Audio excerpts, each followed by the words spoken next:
என்னென்ன பண்ணியிருக்கேன்னு பார்ப்போம். ஃபஸ்ட்டு வெள்ளை ரைஸ், சாதம் வடித்தது, கீரை கடையல், தென் வேர்க்கடலை மசாலா சுண்டல், வெள்ளரிக்காய் பச்சடி, கேரட் பொரியல், தென் ஃப்ரெஷ் கர்ட், அதுக்கப்புறமா ஒரு கிறிஸ்பி, இதை வெளியே வாங்கின சேவ். இதுதான் இன்றைக்கி ஸ்பெஷல் மெனு. இது இட்ஸ் அ பேலன்ஸ் டயட். கீரை போட்டு சாப்பிட்டுக்கணும், அதுக்கப்புறம் தயிர் போட்டுக்கணும். Today no rasam, no kuzhambu, no sambar, nothing. This is more than enough. It's balanced.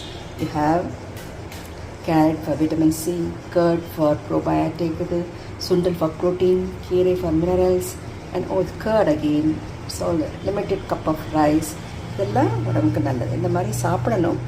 But எத்தனை பேர் நம்ம சாப்பிட்றோம் தெரியாது. தினமும் சாப்பிடணும்னா கொஞ்சம் கஷ்டம். தேங்க்யூ.